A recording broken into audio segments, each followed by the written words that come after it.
بداية وباسمكم جميعا أريد أن نتقدم إلى جلالة الملك نصره الله بأحر التهاني على الجائزة الاستثنائية والتميز الاستثنائي الذي حظي به جلالته في لقاء كيغالي برواندا. وكما قلت سابقا أو أثناء الحفل، فهو اعتراف من القارة السمراء بمختلف مستويات مسؤولياتها بالجهود التي بذلها ويبذلها جلالة الملك حفظه الله لفائدة الشباب وللرياضيين على وجه الخصوص، سواء في المغرب أو على مستوى القارة الإفريقية. كما نهنئ أنفسنا على القرار التاريخي الذي أعلن عليه جلالة الملك في رسالته السامية الموجهة إلى المجتمعين في كيغالي لتقديم المملكة المغربية ترشيحها بمعية إسبانيا والبرتغال، ترشيحهما المشترك لتنظيم كأس العالم 2030، بالإضافة للبعد الرياضي الكروي لهذه التظاهرة. كما جاء في الرسالة الملكية السامية، فإنها فرصة متجددة للشباب الإفريقي للتعبير عن إمكاناته في القارة الأفريقية إلى جوار شباب القارة الأوروبية في حوض البحر الأبيض المتوسط بين ضفته الشمالية والجنوبية، على إمكاناتهم المشتركة لتحقيق هذا النمو في هذه المنطقة التي كانت حضارية تاريخية. إذن باسمكم جميعا تهانئنا الحارة لصاحب الجلالة الملك محمد السادس نصره الله وإيداه، وجميعا نعلن انخراطنا التام وراء جلالته لتحقيق هذا المبتغى المنشود. باسمكم جميعا أيضا أريد أن أهنئ الفرق المغربية المشاركة في كأس أفريقيا للأندية البطلة أو في كأس الكاف. يتعلق الأمر بالوداد الرياضي البيضاوي والرجاء الرياضي البيضاوي وفريق الجيش الملكي على تأهلهم لدور الربع. وأنا بغيت نفتح واحد القوس لتذكير بقرار اتخذته الفيفا في كيغالي، وأن في 2025 في جوان 2025 غتكون كأس العالم للأندية في 32 فريق، والفرق التي ستشارك فيها هي الفرق اللي فازت بكأس الأندية البطلة في سنة 21 22 23 و 24. الوداد ضمنت المشاركة في كأس العالم متاع 25. نتمنى صادقين أن ينضاف إليها فريق الرجاء هذه السنة إن شاء الله، ولما لا فريق مغربي آخر في السنة المقبلة. نتمنى أن هذه السنة تبقى الكؤوس الأفريقية هنا في المغرب كما كانت السنة الماضية لترسيخ هذا الموقع الريادي للأندية المغربية على المستوى القاري. هنيئا لهم جميعا على تأهلهم لدور الربع، وسنكون جميعا ملتفين وراءهم لتحقيق هذه الكؤوس إن شاء الله، لتبقى في المغرب وليكون السوبر الإفريقي مرة أخرى مغربيا خالصا.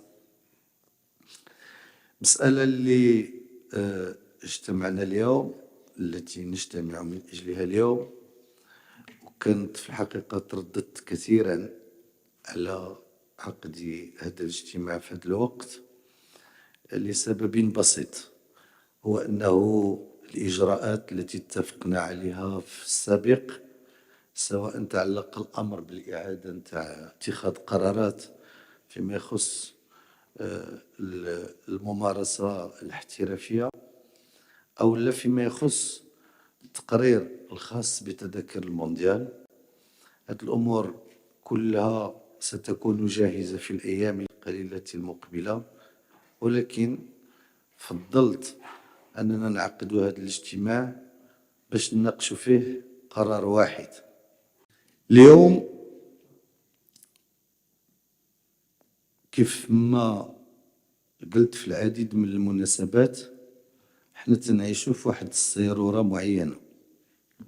في 2015 الجامعة الملكية المغربية لكرة القدم كانت هي اللي تدبر الشؤون العملية نتاع المنافسات الكروية في مختلف الأقسام، وكانت باش ما يحدثش واحد اللبس، واحد الاختلاط، بادرت آنذاك إلى حل المجموعة الوطنية اللي كانت كتعنى بهذه الأمور. احنا منذ 2015 أولا أسسنا العصاب الاحترافي لكرة القدم سواء للذكور أو للإناث، وأسسنا العصبة الوطنية لكرة القدم للهواة، وأسسنا العصبة الوطنية لكرة القدم المتنوعة. موازاة مع ذلك الجامعة الملكية المغربية لكرة القدم وسعت دوائر اهتماماتها سواء على المستوى الدولي في العلاقات لا مع الكاف ولا الفيفا.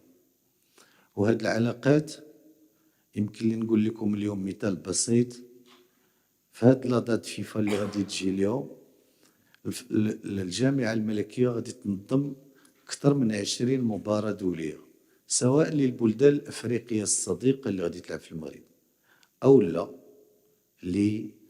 للمنتخبات الوطنية. وهذه المنتخبات الوطنية اليوم بلغ العدد نتاعها أكثر من 16 فريق.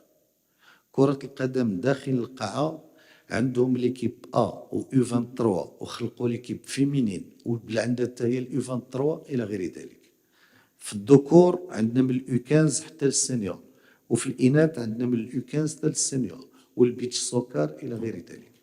فهذا المجال لا الدولي ولا نتاع المنتخبات الوطنية ولا المجال الآخر اللي حدثناه هو التطوير نتاع كرة القدم سواء في البنيات التحتية أو لا في التكوين نتاع الأطر.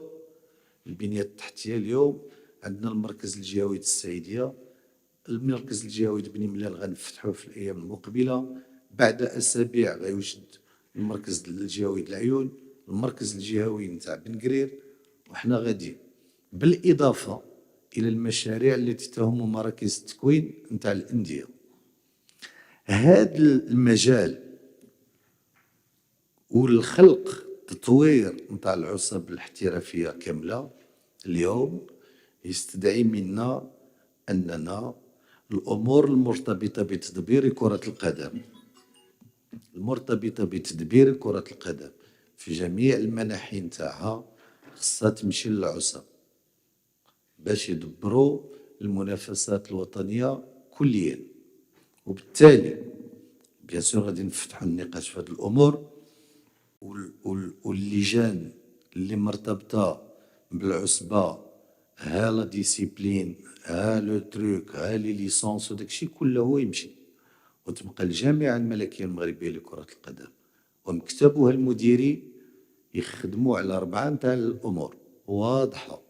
يخدموا على تطوير كرة القدم في البنية التحتية والتكوين الأطر، يخدموا على المستوى الدولي كاف فيفا وما يرتبط بهما، ويخدموا على الأمور نتاع المنتخبات الوطنية. ما يمكنش نبقاو حنا واحد المديرية تشتغل. أنا شخصيا ما عمرني تلاقيتهم، تنتلاقاهم مرة في 6 شهور، وملي واحد لاربيتر يصفر التوش في شي بلاصة ماشي هي هذيك، الجمعية اللي كتحمل المسؤولية ورئيسها. هذا أمر غير ممكن، غير مقبول. دونك الجامعة الملكية غادي نخليو لها الاختصاصات نتاعها، واللي ليك غادي نخلي لهم الاختصاصات نتاعهم كاملة. اللجنة اللي تتعاقب، المهم هذاك ياك لي سوبفونسيون الفلوس دابا تتعطيهم العصاب، تعطيهم العصبة الفراقي، هي اللي تدير البرمجة تكمل على الشيء الآخر. واللي تديروا العصبة الاحترافية ديروا العصبة نتاع الإناث، وديروا العصبة الهواة، وديروا العصبة نتاع كرة القدم المتنوعة. هذا القرار الأول. النتيجة نتاعو أنا المديرية نتاع التحكيم اللي كدرت فيها السي حدقة ستوب، والعصبة يجتمعوا يديروا يجيبوا واحد ثاني نتاعو، اللي يجيبوا واحد من الانجليز، واللي يجيبوه من سويسرا. واللجنة أيضا اللي كان فيها السي جمال نحلوها، وتمشي العصبة دير اللجنة اللي بغات دير فيها. يديروا واحد اللجنة فيها 3 ولا 4 من العصبة الاحترافية، وزوج من الهواة، و3 من العصبة الإناث إلى غير ذلك، ويجتمعوا ويقرروا ويقادوا ويسونكسيونيو. حنا لا fédération et le bureau fédéral, on va s'occuper de 4 chantiers essentiels. سميتهم l'international, سميتهم le développement du football avec ses 2 volets, et on va s'occuper des équipes nationales. On ne peut pas s'occuper du reste. Nos missions doivent être recadrées. هادشي كنا نقدروا نديرو في الأول هكذا لقيناه، لأن كان ما عندناش هاد المجالات الأخرى، وهاد العصاب ما كانوش. دابا العصاب جاو وتطوروا وراهم يديروا، غادي نمشيو نعطيوهم لا توتاليتي نتاع المهن نتاعكم. دونك تحويل نتاع كل الاختصاصات نتاع اللجان اليوم اللي تتشتغل في هذا الاتجاه، والمديريات المرتبطة بها، والموظفين المرتبطين بهم، والميزانية المخصصة لهم، إلى العصاب، وهما يلقاو كل واحد المجال نتاع الاشتغال نتاعو وفي الأمور اللي تتهمو، وكل واحد يتكلف بأموراته إلى النهاية. والجامعة وموظفوها اللي غيبقاو غيتكلفوا بهذه المهام اللي سلفت الذكر نتاعها.